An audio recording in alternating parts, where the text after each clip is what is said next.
Hello and welcome back, dear listeners. This is Akashvani Kohima, and you're tuned in to the second episode of our financial literacy series, Money Talk with MONEYBAR. If you were here with us for the first episode, we talked about breaking the silence around our finances. And we said that talking about money shouldn't feel awkward or embarrassing because every financial decision begins with a conversation. Miss Poway also left us with our very first Money Bar monthly challenge, which was to have just one honest money conversation with anyone around you. We really hope you gave that a try over the past month. And back in the studio with me today is Miss Poway, the founder of Money Bar. Welcome back, Poway. How have you been? I've been good. Thank you so much for having me here again. Coming to the MONEYBAR monthly challenge, I wanted to ask you, were you able to take up that challenge? I did. I did take up the challenge by speaking to a friend. We discussed about saving. Actually, saving to travel together at the end of the year. Yeah, so safe to say that I took up the challenge. Oh, that's lovely. And I hope you're able to travel by the end of this year. I really hope so. Yeah. And what about you? I also did take up the challenge. So I had the opportunity to talk with one of my friend's house help, and I learned a great deal out of that also. So apparently, she doesn't withdraw her salary every month. She only takes the money she needs, maybe for her personal needs sometimes, or maybe for her toiletries, small needs here and there. Otherwise, she takes a chunk of her salary home whenever she travels back home in her village. So she goes about 2 times a year, and with that money, she's also able to help her family build a home. So I think that was very inspiring, and we can all take some lesson out of her also. That's really interesting. So, without wasting any time, let's dive right into today's conversation. If someone listening today decides, I want to improve my financial life, where should they begin? Should they start investing or buy an insurance or open another bank account? Or is there anything more important than that? Yeah, that is a good question because a lot of us, including myself, whenever we start earning or getting some sort of financial inputs, the first thing we want to do is okay, let's start investing, let's start saving, let's get the best mutual fund that is possible, or let's get the best insurance that is possible.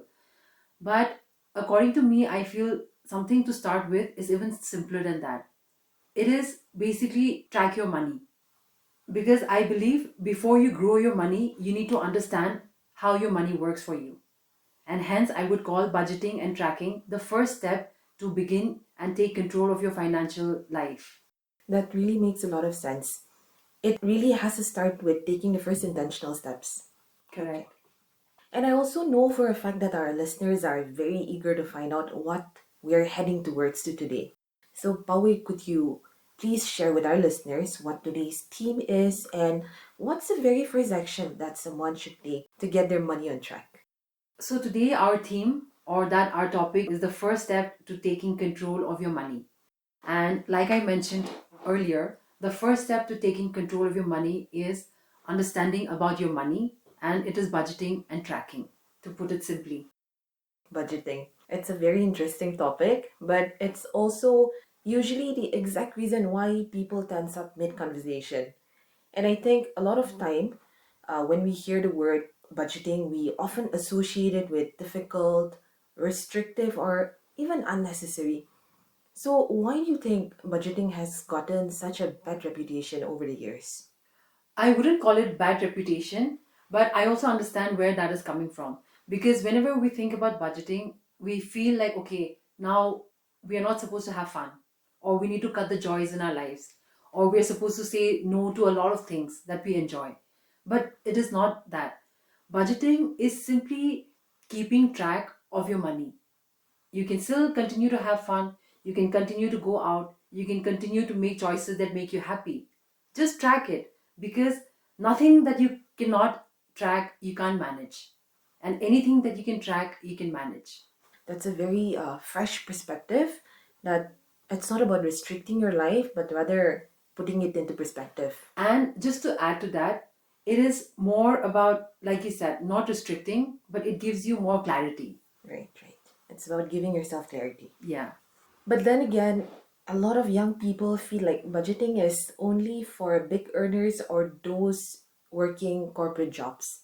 So, what do you think? Is budgeting for everyone, regardless of how much they are bringing in, or is it only for a specific group of people? Let me ask you the same question. Do you think budgeting is only for a specific group of people? I don't think so. Exactly. It's for everyone. You can be a student, you can be a shopkeeper, you can be an engineer, you can be a doctor, a vendor, an entrepreneur. Budgeting is for everyone. Again, we have always spoken about this even in the past. It is never about how much you have. And I know people who have 20,000 rupees and know exactly how to track their money, where it's going, and where is it coming from. Compared to that, I even know people who earn like more than 2 lakh but don't know where the money is going. And by the end of the month, they're already suffering the month end blues. They are very anxiously waiting for the first week of the next month so that they get their salary and begin to live the normalcy in their life. So it is not about the income that brings you the financial discipline, but it is about the habits. That is really very reassuring to hear, especially for young listeners who might feel that they don't earn enough to start Yeah. budgeting. So now let's talk about something I think every one of us have experienced. Have you ever had an exact feeling where you reach the end of the month and then you look at your bank account and just wonder, where did all my money actually go? Oh, definitely, like multiple times. I'm sure all of us have been through that. And here I used to wonder when I was younger, my parents or our elders, they used to keep telling, save money, save money, save money. But I never really understood like the concept of what does that even mean. Then I started earning. Of course, I started getting some kind of income. And then, to be honest, not even during when I was getting income, even during the time I used to get my pocket money. Okay. So I would get a certain amount of money every month, initial days. And within the third week, it's over. And living a very comfortable life the first 3 weeks. And the last week, only I know how I pull through the entire week. And I cannot wait for the next month. So the same way I used to wonder, like, what do you mean by save money? But now I understand. And I also understand that we need to save money from ourselves because we are our biggest obstacles to maintain a disciplined financial life or a disciplined and consistent financial life. Yeah. So now, since you have understood how to manage it, could you let our listeners know as to how we can stop ourselves from falling into that frustrating cycle? I feel this is very simple. It is basically planning the money for the month. What are your intentions for the month? Instead of letting the month decide what it has to do with your money. It is that simple and being cautious in your spendings and your savings. So, planning and being intentional is the key. Yes, correct. Okay. Now, throughout our chat, you have been using two terms side by side, which are budgeting and tracking. So, are they actually the same thing, or is there a difference between them?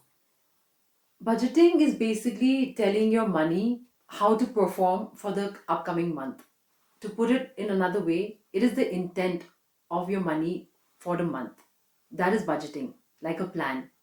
Tracking is if you're keeping up with what you've planned, if your intentions are on track, and if you're following through it every day of your life. So that is tracking.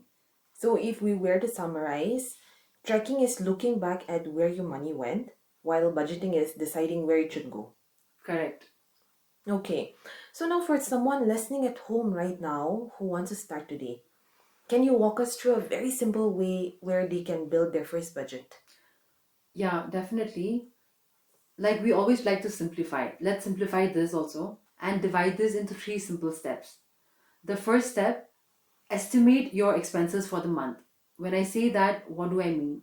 Number one, your monthly rentals, your groceries, your electricity bills, your phone bills, your Wi Fi bills, your gas bills, whatever necessities do you have in a month, you calculate that and then keep that aside.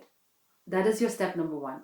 Step number two, apart from that, you add a little more amount to that amount to your essential estimates because life happens, right? Realistically speaking, there are some impulsive buys. You do spend more sometimes. So keep that cushion ready So put that little amount more aside in the same estimate. That is your step number two. Now, step number three. After keeping this whole amount aside, you deduct that to whatever you have. So there will be a certain amount that is left. What we would suggest is put that amount into a bank account. And this is where the catch comes. Your that particular bank account should not be linked with a UPI number, with a UPI transaction, because these days with digital payment and all, it's become so easy to spend, right? So not having a UPI linked to that bank account can give you that friction, that control, and that ease of access is denied. So it'll take you more effort to withdraw money from that account. So at least if you do that practice monthly every time, you might end up saving a little more than what you used to otherwise save by the end of the year. And that also protects you from impulsive buys because you're not attached to the UPI, and that is kept totally separate. So that can be a start, whoever wants to start. Very simple, no much expenses, can start right away. The third point sounds like it's really going to challenge our discipline, given how much we all rely on UPI these days. And I think majority of our accounts are also linked to digital payment platforms. But again, on the brighter note, all those points are very much practical and doable if we put in a little effort. Yeah, I thought so too. But again, most of us naturally want to skip straight to the big goal, like saving. So, why do you think it is important to track our spendings first? Because every financial decision is built on tracking. And why do I say so? For example, emergency funds. We keep hearing about that, right? Or insurance or mutual funds. How are you going to allocate your funds when you don't know how much is left? How much of disposable income is left in your monthly finances?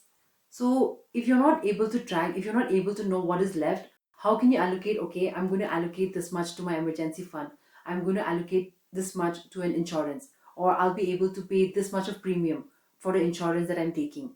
And hence, when you track, you're going to know what is left and you're going to know exactly what to do with what is left, because everything starts with awareness, right? And awareness begins by tracking. And that's why once we do that, we're set for the next step.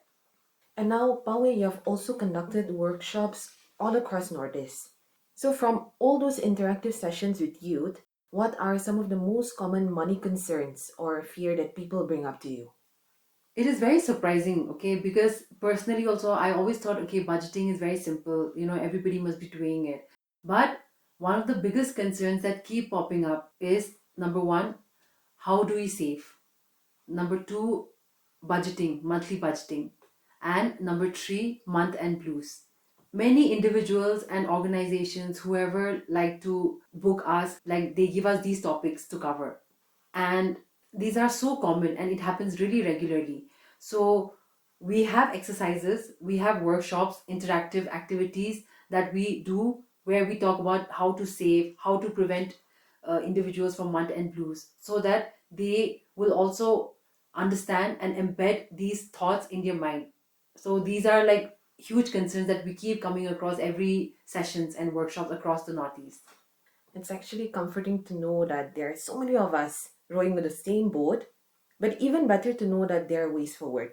Yes, correct. Very much. We've covered a lot today. So, if our listeners had to remember just one thing from our conversation, what should that core takeaway be? Okay, I feel number one, don't worry about investing first. Number two, don't worry about finding the best mutual fund. Number three, don't worry about which stock you have to buy to invest your money. Number four, don't worry about getting rich quick. What thing you should start first is just know where your money goes. As simple as that. Just know where your money goes first. Rest will follow. That's a very powerful reminder for all of us to hold on to.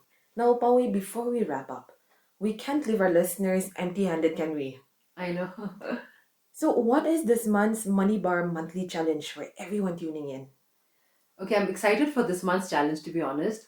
So, to all our listeners here, this month's MONEYBAR monthly challenge is going to be, don't try to save more, don't try to spend less, Simply write down every rupee that is coming in and going out for the next 30 days.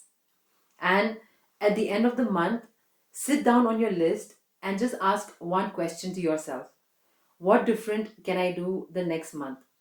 I feel that single question is going to bring a lot of behavioral changes to our listeners. And I would be excited to know what changes they bring around after a couple of months. There you have it, dear listeners. That is your official challenge for this month. Give it a try, start tracking those daily expenses, and let's take control of our financial journey together. Thank you so much, Pawe, for joining us and for sharing such great insights today. Thank you. And to everyone listening at home or on the road, thank you for tuning in to Money Talks with MONEYBAR on Akashvani Kohima. We will see you in the next episode. Until then, keep talking about money, keep learning, and remember, financial freedom doesn't begin with just earning more. It begins with understanding where your money goes. Until next time, this is your host Sharon signing off.